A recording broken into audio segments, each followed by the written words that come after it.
Bienvenidos a esta inmersión en un mundo que, la verdad, evoca lujo, recuerdos, bueno, un montón de sensaciones. El perfume. Un mundo fascinante, sin duda. Hoy nos vamos a sumergir en la información de una fuente enciclopédica para intentar desentrañar un poco la historia, el arte y también la ciencia que hay detrás de las fragancias. Una tarea interesante. La misión, digamos. Entender bien qué es un perfume, de dónde viene esta práctica que es milenaria y cómo se crean esas esencias. Exacto. Y ojo, un dato curioso para empezar. La palabra perfume viene del latín perfumare, que significa a través del humo. Pero fíjate, la primera vez que aparece escrita es en catalán, en el siglo XIV, mucho antes que en francés. Es que esa etimología, a través del humo, nos lleva directos a los orígenes, ¿sabes? El perfume nació muy ligado a rituales, a ofrendas religiosas. Claro, el humo que sube. Exacto. Ese humo aromático que ascendía era como una forma de conectar con los dioses. Y es muy posible que empezara de forma casual, ¿eh? El hombre prehistórico que mandó resinas, maderas y quizás descubre un olor agradable. ¡Qué curioso! Y a partir de ahí, bueno, el perfume se convierte en un espejo de la historia humana. Refleja culturas, rutas comerciales, avances tecnológicos, de todo. Pues hagamos ese viaje rápido por la historia. Empezamos en Sumeria, nada menos que 3500 a.C., Y es nada. conocidos por inventar la escritura, el bronce, pero también pioneros en ungüentos y perfumes, incluso antes que los egipcios, que ya es decir. Sí, sí. Hay hallazgos como un neceser de la reina Shubaba que lo demuestran y referencias en la epopeya de Gilgamesh. O sea, que está documentado. Increíble. Y luego Egipto, claro. Egipto lo adoptó y, vamos, lo magnificó. Los sacerdotes eran auténticos maestros perfumistas, usaban mirra, olíbano, perfumes muy intensos en los rituales y hasta en el aseo de las estatuas de los dioses. Para el aseo de estatuas. Sí, buscando protección divina y, bueno, asegurar un buen viaje al más allá. Por eso era tan importante en el embalsamamiento para conservar el cuerpo, con buenos aromas, digamos. Claro, tiene sentido. Piensa que en la tumba de Tutankamón se encontraron más de 3000 potes con fragancias. Y lo increíble es que algunas aún conservaban parte de su olor después de milenios. ¡Qué barbaridad! Esa conexión con lo sagrado, con la eternidad, es potente. Y tenían costumbres bastante llamativas, ¿no? Como esos conos de grasa perfumada. Ah, sí, Las mujeres de la alta sociedad egipcia se los ponían bajo las pelucas. bajo las pelucas. Sí, y con el calor corporal la grasa se iba derritiendo lentamente, liberando el perfume. Ingenioso, ¿verdad? Muy ingenioso y un poco pringoso, ¿no? Bueno, de Egipto saltamos a Grecia. En Grecia, el perfume se vincula directamente con los dioses. Hay mitos preciosos, como el que cuenta que Venus y Cupido le dieron el color y el aroma a la rosa. Qué bonito. Los vendedores, muy listos ellos, anunciaban sus perfumes como si fueran esencias directamente traídas del Olimpo. Y su gran aporte fue también estético. Los envases de cerámica. A los famosos lequitos. Exacto, eran verdaderas obras de arte. Aunque, bueno, no a todos les gustaba, ¿eh? Sócrates, por ejemplo, los detestaba. ¿Ah, sí? ¿Por qué? Decía que igualaban el olor de los hombres libres y el de los esclavos, que borraban las diferencias. Curioso, ¿no? Pues sí que es curioso. Y después de Grecia, Roma. Y ahí parece que la cosa se desmadró un poco con el lujo y el perfume. Uf, totalmente.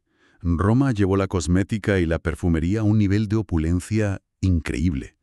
Importaban muchísimo de Grecia, o al menos decían que era griego, que daba más prestigio. ¿Y qué tipo de excesos hacían? Pues de todo. Perfumaban salones, teatros, hasta los estandartes militares y los animales. Usaban esclavas como si fueran ambientadores humanos. No me digas. Sí, sí. Nerón era famoso por sus banquetes donde llovían pétalas de rosa y pájaros con las alas perfumadas. Y la anécdota de Popea, su esposa, La de los baños de leche, ¿no? esa, se bañaba en leche de burra para mantener la piel suave. Y necesitaba, según cuentan, un rebaño de 300 burras siguiéndola en sus viajes para tener suministro. Madre mía, 300 burras. Eso sí que es dedicación al cuidado personal. Pero bueno, llega la Edad Media y parece que en Europa hubo como un frenazo, ¿no? Sí, el primer cristianismo fue bastante austero y vio los perfumes con cierto recelo, como cosas del diablo, instrumentos de vanidad y seducción. Hay citas de padres de la Iglesia en esa línea. Entiendo. Pero, ojo, que la propia Biblia está llena de referencias al perfume. los regalos de los Reyes Magos, la unción de Jesús con nardo, o sea que la cosa tiene matices. Claro. Y mientras Europa, digamos, estaba en pausa, los árabes fueron absolutamente cruciales. ¿Qué hicieron ellos? Perfeccionaron la destilación con alcohol. Eso fue un salto cualitativo enorme. Crearon perfumes muy refinados, como el almizcle, la algalia, el agua de rosas, que se pusieron muy de moda en la Edad Media. Ah, ¿el famoso agua de rosas? Exacto. Y las cruzadas, aunque fueran por otros motivos, sirvieron para revitalizar ese intercambio entre Oriente y Occidente. Volvieron a circular perfumes y materias primas. Y con eso llegamos al Renacimiento. Se redescubre la cultura clásica, la imprenta ayuda a difundir tratados de perfumería, pero había una contradicción curiosa con la higiene, ¿verdad? Justo. Hay un resurgir del interés por el perfume. Florencia y Venecia se convierten en capitales perfumistas. La química empieza a dar sus primeros pasos y ayuda a mejorar las técnicas. Venecia, además, era pionera en el vidrio soplado para los frascos. ¡Qué interesante! Pero, paradójicamente, la higiene personal en general, decayó bastante, incluso en las cortes. Así que el perfume se usaba muchísimo, pero a menudo para tapar olores corporales. Para enmascarar, hay anécdotas terribles sobre eso, ¿no? Uf, sí. Se habla de esponjas perfumadas que se llevaban en las axilas o entre los muslos. O el caso de Enrique IV de Francia, que por lo visto olía tan mal que su esposa y sus amantes se quejaban amargamente. Dicen que solo se bañó una vez, en el Sena. ¡Qué fuerte! Madre mía. Y de esa época viene la moda de los guantes perfumados, ¿no? Y eso nos lleva a un sitio clave. Exacto. Nos lleva a Grasse, en el sur de Francia. Allí había muchos curtidores de cuero, y empezaron a perfumar los guantes para quitarles el mal olor. Ah, empezó por los guantes. Sí. Y poco a poco vieron que el clima era ideal para cultivar las flores necesarias. Lavanda, jazmín, nardo, rosas. Así que Grasse se convirtió en el epicentro mundial del cultivo de flores para perfume y de la industria perfumista. Y lo sigue siendo hoy en gran medida. Fascinante cómo una industria nace de otra. ¿Y de Grasse y Renacimiento, cuál es el siguiente gran salto? Pues nos vamos ya a finales del siglo XIX y principios del XX. Ahí llega la gran revolución, los productos de síntesis. La química moderna entra en juego. Exacto. La química orgánica permite crear moléculas aromáticas en el laboratorio. Al principio se usan para complementar o abratar, pero luego se ve su potencial creativo.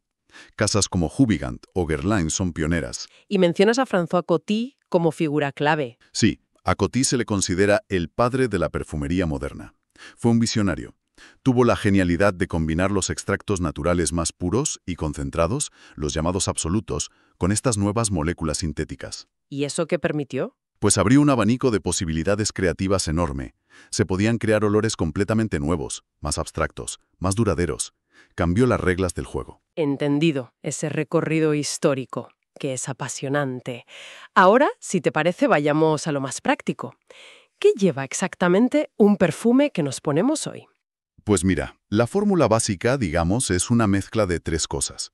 Sustancias aromáticas, un disolvente y un fijador. Vale. ¿Las sustancias aromáticas qué son? Pueden ser de dos tipos. Aceites esenciales, que son naturales, extraídos de plantas, flores, maderas, etc. O pueden ser esencias sintéticas, creadas en un laboratorio químico. Hoy en día la mayoría de perfumes combinan ambas. ¿Y qué es un aceite esencial exactamente? Suena natural, pero ¿qué es? Son sustancias orgánicas muy complejas que producen las plantas. Son volátiles, es decir, se evaporan fácilmente, y eso es lo que huelen. Tienen un olor característico, a veces muy intenso, como acre. Ajá. Químicamente son muy diversos. Hidrocarburos, alcoholes, ésteres. No son grasosos como el aceite de oliva, ¿eh? Son solubles en alcohol, que es el disolvente más usado. Entendido. ¿Y el fijador? ¿Para qué sirve? Has dicho que también es clave. Su función es fundamental. Ralentizar la evaporación de las sustancias aromáticas, sobre todo de las más volátiles, las que se van primero, hacen que el perfume dure más tiempo en la piel. ¿Y de dónde salen los fijadores? Tradicionalmente se usaban bálsamos resinosos, ámbar gris, que es una secreción de cachalate que se encuentra flotando en el mar. ¿De cachalote? Sí. O también secreciones de animales como la civeta o el ciervo almizclero.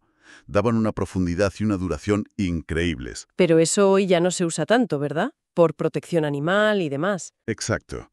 Hoy en día, la inmensa mayoría de los fijadores son sintéticos. Se han desarrollado moléculas como los almizcles sintéticos que imitan esas propiedades fijadoras y aportan matices interesantes sin necesidad de recurrir a fuentes animales, muchas de ellas protegidas. Menos mal. Y una vez que tienes la mezcla, ya está lista. No, aún falta un paso importante: la maduración o envejecimiento.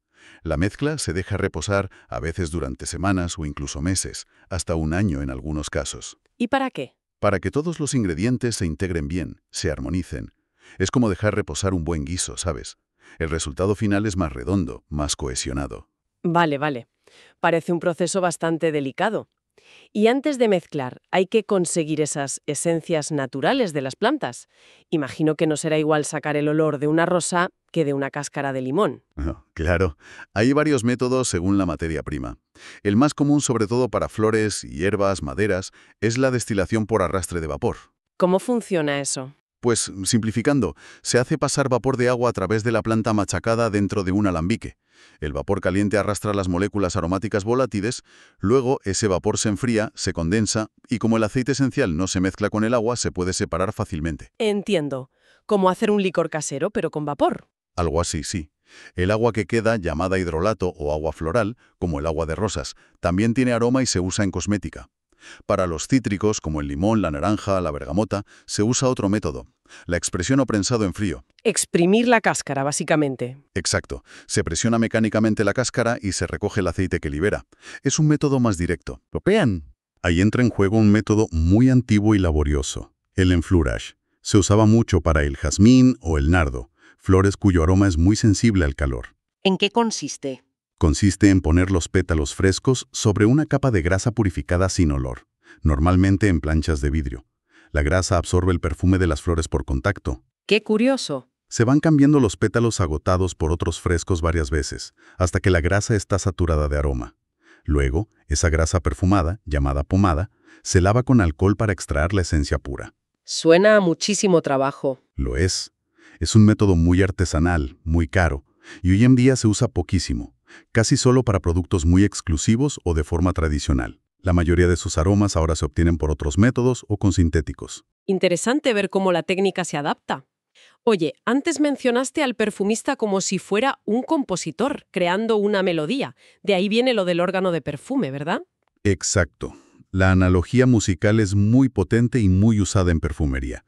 El órgano de perfume es ese mueble semicircular tan icónico, ¿sabes? Lleno de frasquitos con las distintas materias primas, aceites esenciales, absolutos, sintéticos. Organizados de alguna manera especial, supongo. Sí, suelen estar organizados por familias olfativas, para que el perfumista, el nariz, los tenga a mano. Se sienta delante como un músico ante su instrumento y va seleccionando notas, ingredientes, para construir acordes, combinaciones armoniosas y finalmente la composición completa, la sinfonía olfativa. ¡Qué imagen más bonita! Aunque hoy en día la formulación se hace mucho con ordenador, con bases de datos y software específico, el órgano sigue siendo el gran símbolo del arte y la creatividad del perfumista. Puede tener cientos, incluso miles de ingredientes a su disposición. Se popularizó mucho gracias a la novela A Reburs de Huysmans, por cierto. Un símbolo potente, desde luego. Y una vez que el perfumista crea esa melodía, ¿todos los perfumes evolucionan igual cuando nos los ponemos? A veces noto que un perfume huele de una manera al principio y muy diferente al cabo de unas horas. Muy buena observación. Es que hay principalmente dos tipos de estructuras en los perfumes modernos. La más clásica y compleja es la pirámide olfativa. La de las 3 fases, ¿no? Salida, corazón y fondo. Esa misma. Las notas de salida son las primeras que percibes, las más frescas y volátiles, cítricos, notas verdes. Duran poco, unos minutos. Luego vienen las notas de corazón o medias, que son el alma del perfume. A menudo florales, frutales, especiadas. Duran unas horas. Y finalmente, las notas de base o de fondo, que son las que dan profundidad, fijación y carácter duradero. Maderas, resinas, ámbar, almizcle. Pueden durar muchas horas. Una evolución, vamos. Exacto. Pero desde los años 80 más o menos, también se popularizaron los perfumes de estructura monolítica o lineal. ¿Y esos cómo son? Pues tienen un aroma que permanece bastante constante desde el principio hasta el final. Cambian mucho menos con el tiempo. Suelen ser composiciones quizás más directas, más sencillas en su evolución, aunque no necesariamente en su formulación. Entiendo la diferencia. Y claro, otra forma de clasificarlos es por su potencia, ¿no? Por la concentración de esencia. No es lo mismo un perfume que un agua de colonia. Correcto. Esa es una clasificación fundamental y se basa en el porcentaje de esencia aromática pura disuelta en el alcohol y agua a veces. Cuanta más esencia, más intenso y duradero suele ser. ¿Podrías recordarnos las categorías principales? Sí, mira, el perfume o extracto es el más concentrado. Puede tener entre un 15% y un 45% de esencia. Luego está el eau de parfum, EDP, que ronda el 15%. Después el eau de toilette, EDT, que es muy común, entre un 7% y un 15%, digamos un 10% de media. Vale, EDP más concentrado que EDT. Eso es. Más abajo tenemos el agua de colonia, eau de colonie, o EDC, que es más ligera, entre un 3% y un 6%, a menudo con predominio de notas cítricas. Ojo que Original Eau de Cologne es una marca registrada de una fórmula concreta. Ah, mira tú. Y ya lo más ligero sería el Splash, Solide o EDS, con apenas un 1% de esencia. También EDS es marca registrada. O sea que la diferencia está en cuánto perfume puro lleva al mezclar. Básicamente sí. Al aplicarlo, el calor corporal evapora el alcohol y el agua, y lo que queda en la piel son esas sustancias aromáticas que se van liberando poco a poco. A más concentración inicial, más tiempo tardan en desaparecer. Clarísimo. Tenemos la estructura, la concentración y el tipo de olor. ¿Cómo se clasifican los perfumes según a qué huelen? He oído hablar de familias olfativas, de una rueda de fragancias. Sí, la rueda de fragancias es una herramienta muy útil para intentar poner orden en el universo de los olores. Es un diagrama circular, ideado originalmente por Paul Jelinek y desarrollado luego por otros como Michael Edwards, cuya versión es la más usada hoy. ¿Y qué hace esa rueda? Pues agrupa los perfumes en familias olfativas principales según sus características dominantes y muestra las relaciones entre ellas. Ayuda a entender de qué va un perfume y a encontrar otros similares si te gusta un tipo concreto. ¿Y cuáles serían esas grandes familias que deberíamos conocer para orientarnos un poco? Simplificando bastante, la rueda de Edwards organiza todo en 4 grandes grupos principales, que a su vez tienen subgrupos. Están los florales. Ese es fácil, a flores. Claro, desde flores frescas y ligeras hasta flores más intensas, opulentas o mezcladas con notas dulces o ambaradas. Luego está la familia ámbar, que antes se llamaba oriental. ¿Y esa cómo es? Pues agrupa aromas cálidos, ricos, sensuales. Piensa en resinas como el incienso o la mirra, vainilla, especias exóticas, a veces combinados con flores o maderas. Son perfumes con cuerpo, a menudo nocturnos. Vale, floral y ámbar oriental. ¿Qué más? La familia amaderada. Aquí entran todo tipo de maderas: sándalo, cedro, vetiver, pachulí. Pueden ser maderas secas, ahumadas, húmedas como con musgo, los chipres clásicos iban aquí, o incluso con notas de cuero. Entendido. ¿Y la cuarta gran familia sería? La fresca. Es una familia enorme y muy popular. Aquí tienes los perfumes cítricos, limón, bergamota, naranja, los acuáticos u ozónicos, que huelen a brisa marina, a sal, los verdes, hierba recién cortada, hojas, y los aromáticos, con hierbas como lavanda, romero, salvia, a menudo en perfumes masculinos tipo fugea. También incluye los frutales, que no son cítricos, melocotón, manzana, frutos rojos. Vaya, un montón de categorías. Es como un mapa para no perderse. Exacto, es una guía útil. Aunque bueno, muchos perfumes hoy en día son mezclas complejas y pueden estar a caballo entre varias familias, pero ayuda a hacerse una idea general. Desde luego. Pero bueno, no todo es disfrute y arte, ¿verdad? También hay que hablar un poco de la otra cara. La salud, las posibles reacciones. Sí, es un aspecto importante que no hay que olvidar.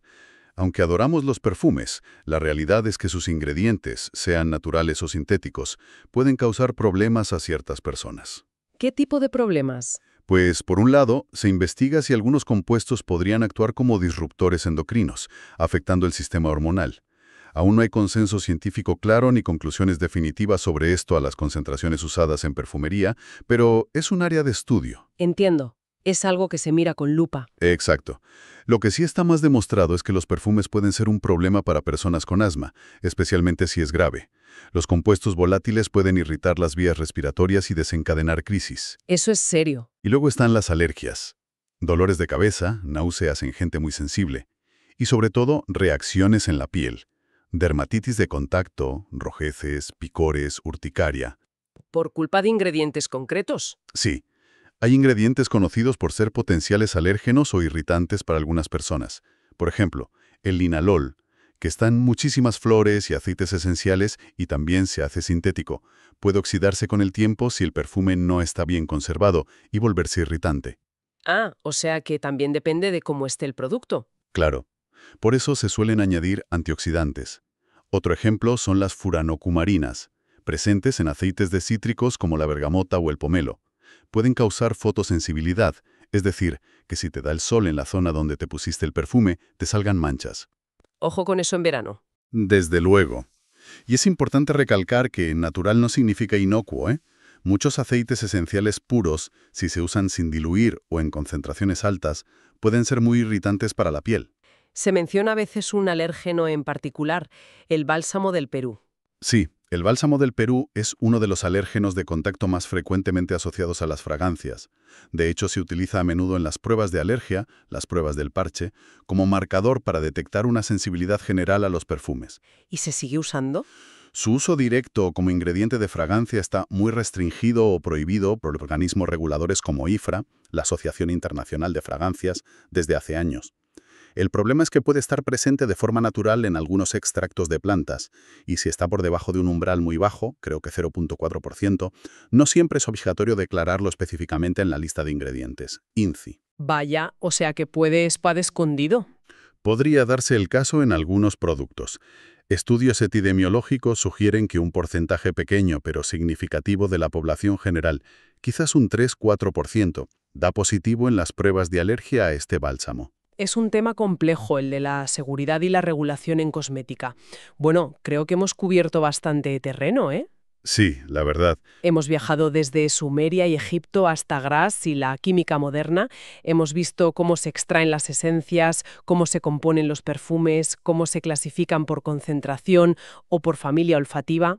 Una historia larguísima y llena de detalles. Y hemos tocado también esa faceta importante de la salud y las posibles alergias. Es que el perfume es un pequeño universo en sí mismo. Encapsula historia, claro, pero también arte, química, botánica, comercio y sobre todo explota esa conexión tan íntima y poderosa que tenemos entre el olfato, la memoria y las emociones.